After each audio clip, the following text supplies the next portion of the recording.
जी महाराज इस धरती पर आए और उन्होंने वादा भी किया है, यदा यदा ही धर्मस्य ग्लानिर्भवति भारत, जब जब धर्म की हानि होगी मैं आना चाहता हूँ। ऋषि दयानंद जी महाराज ने चर्चा करते हुए कहा कि जो पवित्र आत्माएं हैं वो आना चाहती हैं, वो आना चाहती हैं।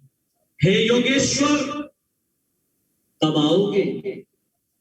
योगीराज श्री कृष्ण जी महाराज कहते हैं मैं तो आने को तैयार हूं, परंतु मुझे कोई देव की मां जैसा संकल्प तो दे दो,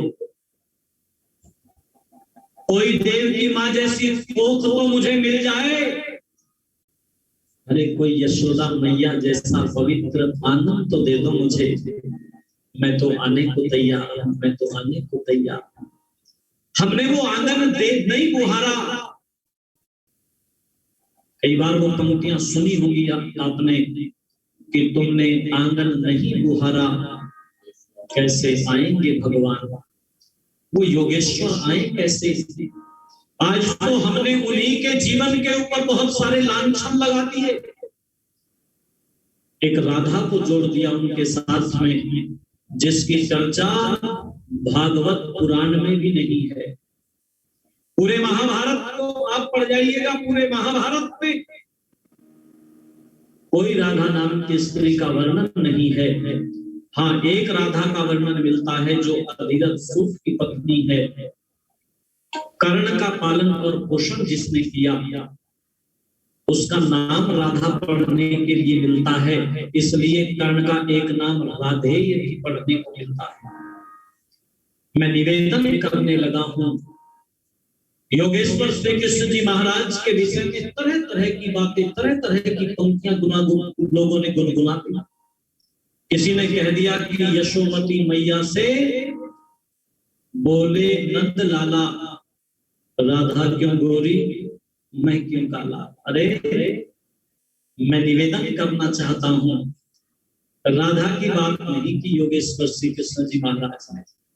जिसका निर्माण ही, जिसका जन्म ही एक संकल्प के अंतर्गत हुआ, वो जिसकी नसों में मां देवी का संकल्प दौड़ रहा हो, उसे ये भला प्रेम की बातें समझ में आएंगी। और याद रखना, कभी क्रांतिकारियों के जीवन को उठा करके पढ़ना आप, उनके जीवन के अंदर अगर कोई लगन थी तो केवल केवल केवल एक ही लगन थी, उठते सोते जागते एक ही बात की लगन थी, देश प्रेम की लगन थी।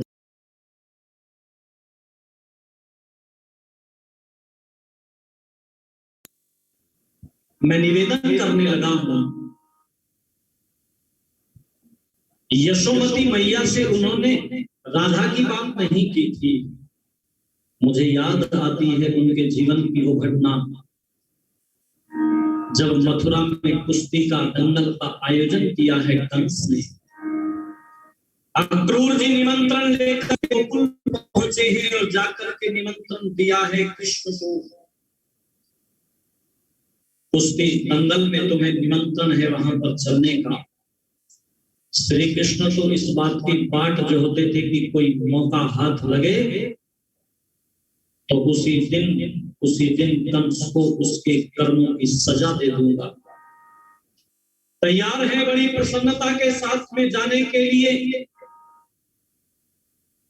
लेकिन मां यशोदा उस दिन घबराई हुई थी, जानती थी कि कंस बड़ा क्रूर है, बड़ा अन्यायी है।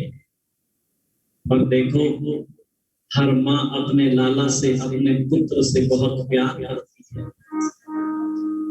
इसलिए मां घबराई हुई थी और ये कहती है कि कृष्ण वापस सुरक्षित लौट आना। तब बोले थे श्री कृष्ण यशोदा मैया से, मां यशोमती मैया से बोले नंद लाला, यशोमती मैया से बोले नंद लाला, कंस को मिटा कर करूं काम निराला। यशोमती मैया से बोले नंद लाला। यशोमती मैया से बोले नंद लाला। कंस को मिटा कर करूं काम निराला। कंस को मिटा कर करूं। और मैया यशोदा की आंखों में केसर से देखा और ये बोले मैया, मैया तुम जानती हो ना क्या कुछ घटित हो रहा है। हे मैया, ऋषियों की भूमि मैया दुख पा रही है। ऋषियों की भूमि मैया दुख पा रही है। सभ्यता वेदों की मिटती ही जा रही है। सभ्यता वेदों की मिटती ही जा। धर्म को करो स्थापित पूरे प्राणपन से। धर्म को करो स्थापित पूरे प्राणपन से। साधना करेंगे सारे मगन हो के मन से। साधना करेंगे सारे मगन हो के मन से। हर जन सेविका दूंगा मैं हर जन से मिटा दूंगा मैं पेश किए ज्वाला काम निराला।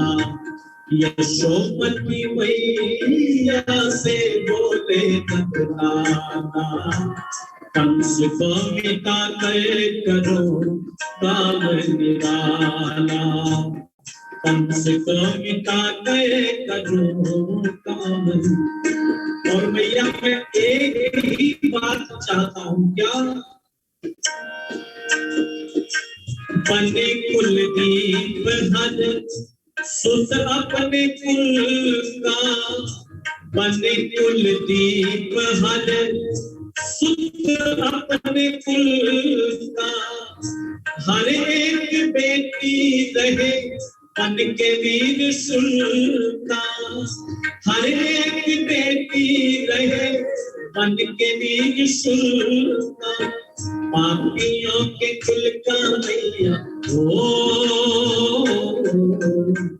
पापियों के कुल का मैया। पापियों के कुल का मैया भेड़ तू का थाना काम निराला। यशोमती मैया से बोले नंद लाला। यशोमती मैया से बोले नंद लाला। कंस को मिटा कर करो काम निराला। कंस को मिटा कर करो काम निराला। कंस को मिटा कर करो काम निराला। कंस को मिटा कर करो काम निराला।